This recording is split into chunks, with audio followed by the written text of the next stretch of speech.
Hi guys, welcome to dream selection Mantra. और कैसे हैं आप सभी।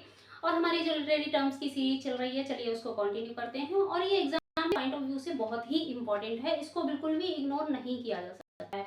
देखिए, जो भी एग्जाम आता है और जहाँ पर लिटरेचर आता है, ये लिटरेचर के पार्ट में एक महत्वपूर्ण भूमिका निभाती है, बहुत ही ज्यादा वेटेज इसका रहता है। तो आप लोग प्लीज इस पर ध्यान दें और इसको इग्नोर नहीं करें। और बाकी एक बात और मैं कहना चाहूंगी, मैं कभी कभी किसी वीडियोस में लाइक करना और शेयर करना और सब्सक्राइब करने को कहना भूल जाती हूँ। तो इसका मतलब ये नहीं है कि आप लाइक और सब्सक्राइब नहीं करेंगे या शेयर नहीं करेंगे, चैनल को आगे नहीं बढ़ाएंगे। ये आपका फर्ज है, आपको बढ़ाना चाहिए, इससे मुझे मोटिवेशन मिलता है। ओके, तो चलिए आज की हमारी टर्म है एनाग्नोसिस और एंजाइटी ऑफ इन्फ्लुएंस। चलिए करते हैं इसको। एनाग्नोसिस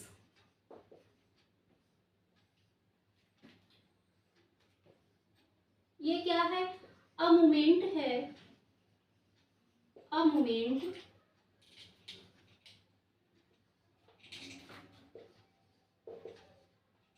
a moment of recognition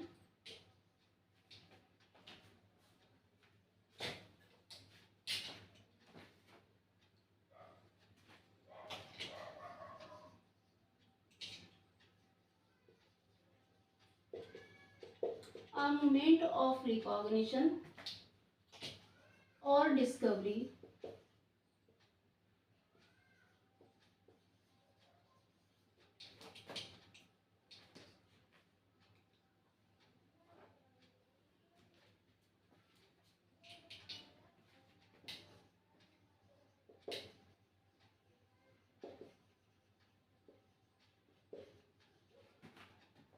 primarily used in refer Greek trilogy. ये क्या है? एक ऐसा मोमेंट है, ये खोज और मान्यता और ये खोज का एक ऐसा क्षण है जो किसमें यूज हुआ है, जो किसको संदर्भित करता है? ग्रीक ट्रायोलॉजी को संदर्भित करता है। आगे है इसमें इसका एक टर्म है ये जो है टर्म जो ज्यादातर है किसमें यूज होती है? ट्रेजेडीज में यूज होती है। तो इसका एक पॉइंट और लिखिएगा, in tragedy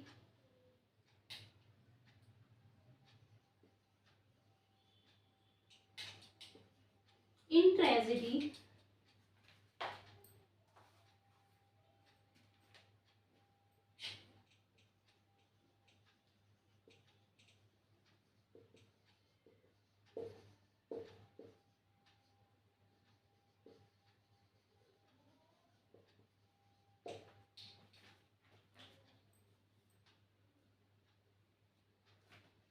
In tragedy, anagnosis is a moment when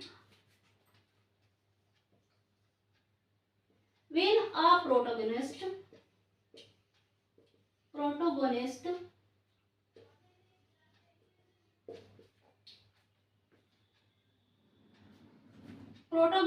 realize their own tragic flaw, realizes their own tragic flaw, their own tragic flaw।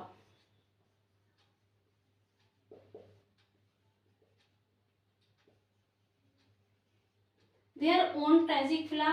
Example क्या है ये? एक ऐसा मूवमेंट है, एक मान्यता और डिस्कवरी का, मान्यता और पहचान का, खोज का एक ऐसा क्षण है जिसको किसमें मोस्टली संदर्भित किया गया है? ग्रीक ट्रायोलॉजी को। ग्रीक ट्रायोलॉजी में, इन ट्रेजेडी में, जब ट्रेजेडी में इसको यूज किया जाता है, तो ये एक ऐसा मूवमेंट है जो ज्यादातर ट्रेजेडी में यूज किया जाता है। वेन और इसमें क्या होता है? एक प्रोटोगनिस्ट जब रियलाइज करता है अपने ट्रेजिक फ्लॉ को, उसको अपने ही गलतियों का, अपने ही ट्रेजिक फ्लॉ का जब एहसास होता है, उस मूवमेंट को कहते हैं एनाग्नोसिस। और इसका एग्जांपल क्या है? एग्जांपल है इन शेक्सपियर्स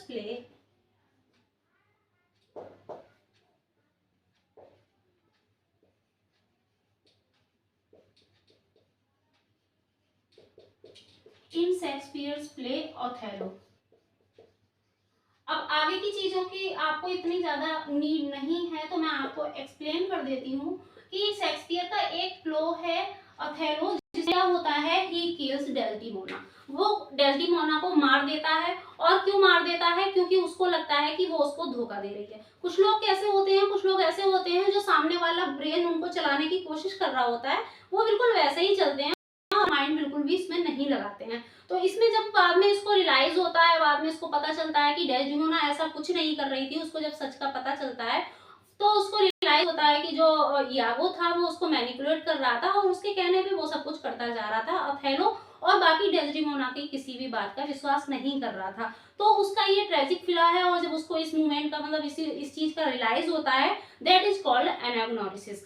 तो उसमें इसको जो है वो जब अपना ट्रेजिक फिला के बारे में उसको पता लग जाता है और उसको जो पछतावा होता है वो मूवमेंट है। और इसका सबसे ज्यादा बेस्ट एग्जांपल ये है। बाकी एक एग्जांपल हम और नोट करते हैं, आप पहले इसको नोट करिए। नेक्स्ट एग्जांपल है यूरिपिडिस। इन यूरिपिडिस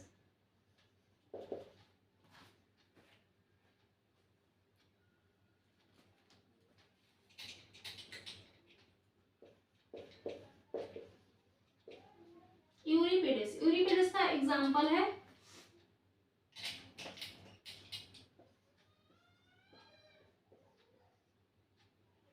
इसमें क्या होता है, वैके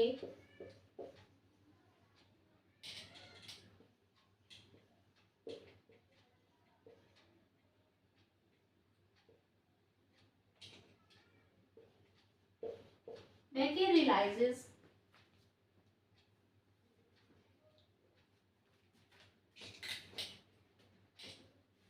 Becky gave experience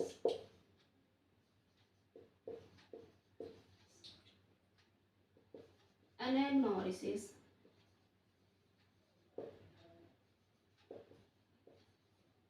when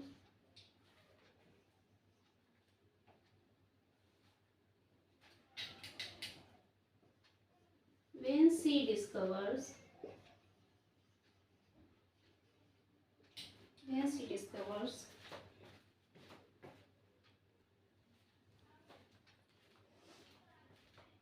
when she discovers she has murdered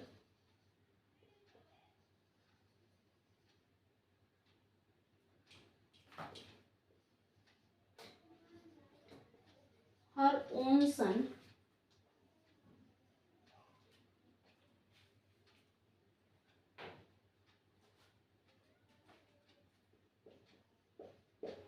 Pentheus।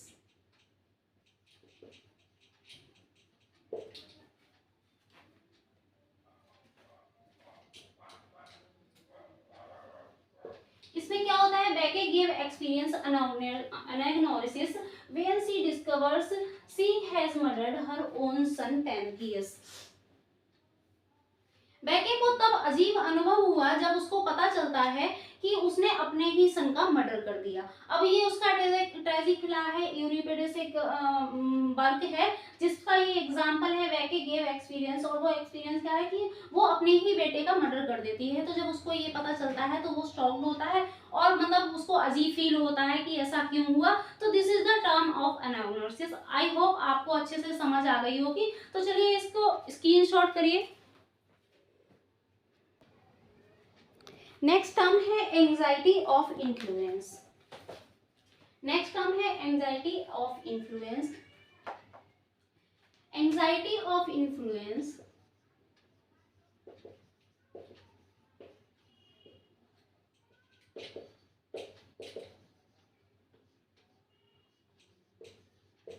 is a type of literary criticism।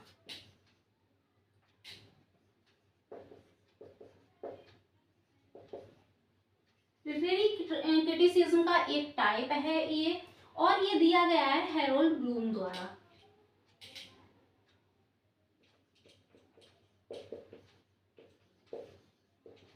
Established by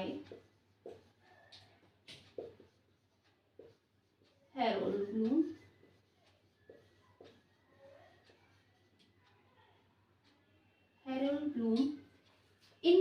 1973। Harold Bloom द्वारा ये 1917 में ये टर्म दिया गया। किसमें दिया गया? In his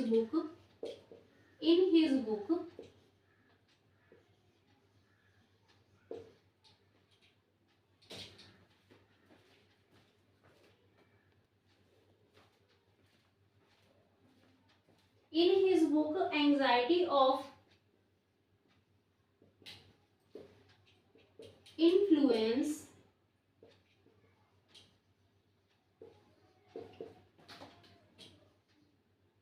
a theory of poetry। A theory of poetry ये इनकी बुक थी, इसमें ये टर्म दी गई है।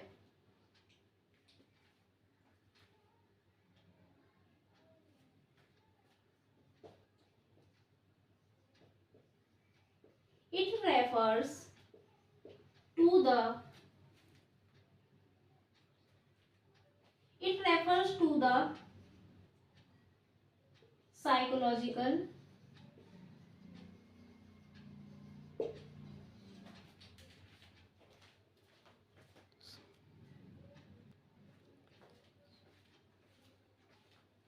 psychological struggle of the authors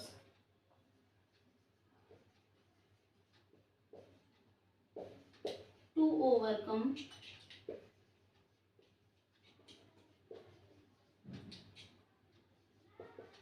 that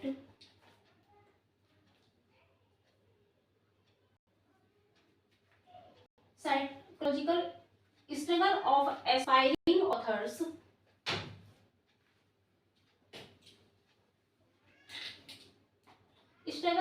aspiring authors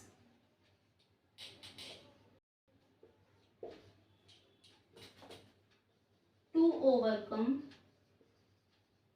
that they have nothing new to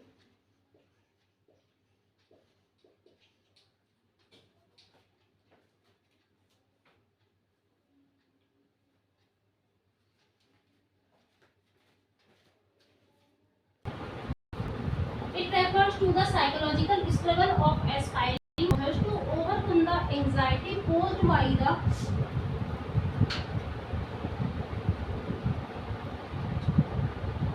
influence of their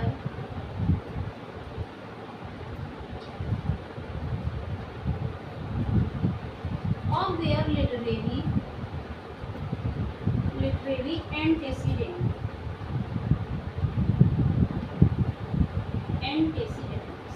तो ये क्या है फ्रेंड्स? ये एक लिटरेरी क्रिटिसिज्म टाइप की लिटरेरी मूवमेंट है जो किसके द्वारा दिया गया? हैरोल्ड ब्लूम के द्वारा 1973 में उनकी book anxiety of influence the theory of poetry, anxiety of influence a theory of poetry में दिया गया। It refers to the psychological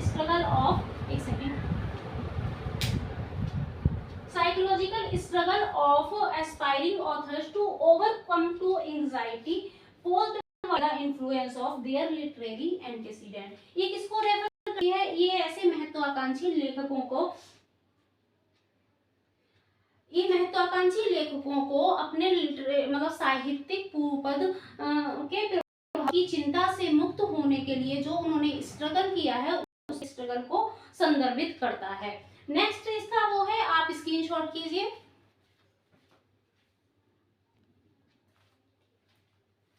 Bloom ने एग्जाम्पल के तौर पे क्या यूज किया है? एग्जाम्पल के तौर पे उन्होंने फ्राइड के ऑडिपस कॉम्प्लेक्स को यूज किया है, ये सजेस्ट करने के लिए कि जब पोएट के पास कोई उनका आइडिया नया नहीं होता है तो वो किस तरीके से नई पीढ़ी के साथ, अपनी नई जनरेशन के साथ अपने आप के प्रभाव को कि मतलब अपने आप की जो उनकी एंग्जाइटी होती है अपने प्रभाव के प्रति, क्योंकि पहले उन्होंने जब वर्क्स किए होते हैं, अब उनका वो कम होता जाता है, तो उनको चिंता रहती है अपनी इसी चीज की प्रभाव की चिंता रहती है। इसलिए ये टॉपिक है एंग्जाइटी ऑफ इन्फ्लुएंस। तो इसमें ब्लूम ने कौन सा एग्जाम्पल लिया है? ब्लूम ने फ्राइड के ऑडिपस कॉम्प्लेक्स को सजेस्ट किया है। Bloom used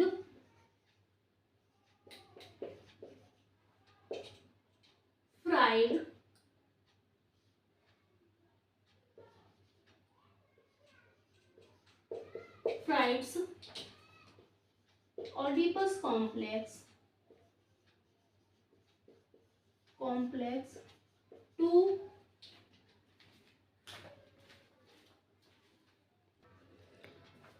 Bloom used Freud's idea of Oedipus complex. ये इनका आइडिया था, इसको हमने किसमें पढ़ा है? साइकोलॉजी में पढ़ा है, आप अच्छे से इसको जानते होंगे।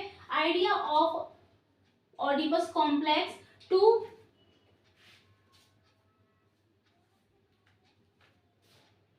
Suggest that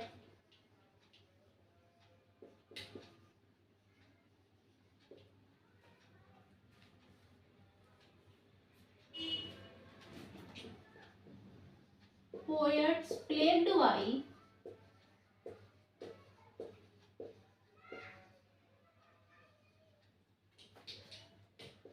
by anxiety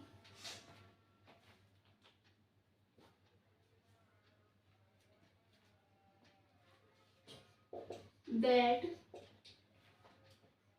they have nothing new to say। मतलब वो प्लेग्ड बाई एंजाइटी, वो प्लेग की तरह बीमारी, जैसे प्लेग की बीमारी होती है उसकी तरीके ग्रसित हो जाते हैं। किससे? एक एंजाइटी से,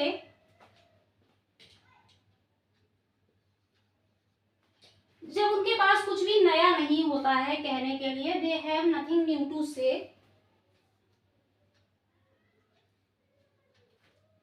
फिर वो क्या करते हैं? Struggle against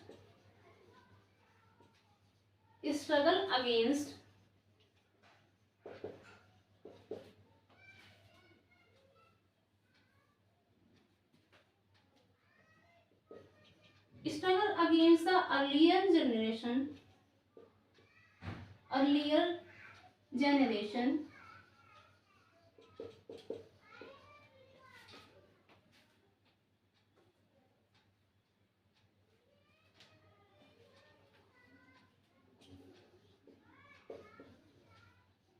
earlier generation of the poets. तो वो क्या करते हैं? Influence of earlier generation of poets.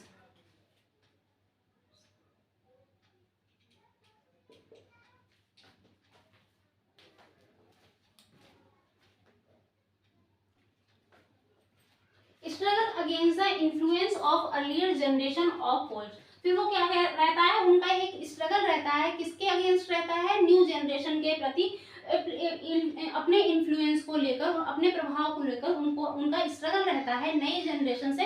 क्योंकि नई जनरेशन का वर्क जो है करने का तरीका अलग होता है, उनके लिटरेरी वर्क्स अलग तरीके के होते हैं।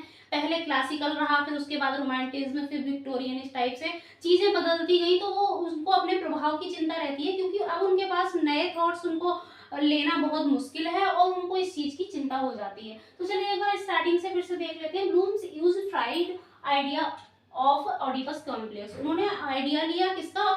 फ्राइड का आइडिया था जो ऑडिपस कॉम्प्लेक्स था, उसको लिया सजेस्ट करने के लिए पोएट्स को, कि पोएट्स को क्या रहता है? प्लेग हो जाता है एंजाइटी का, चिंता का उनको प्लेग हो जाता है। प्लेग एक बीमारी होती है जो कि क्या करता है, जब कब हो जाता है? जब उनके पास कुछ भी नया कहने के लिए नहीं होता है, तब वो क्या करते हैं? अपने प्रभाव की चिंता को लेकर स्ट्रगल करते हैं नई जनरेशन के पोइट्स के साथ।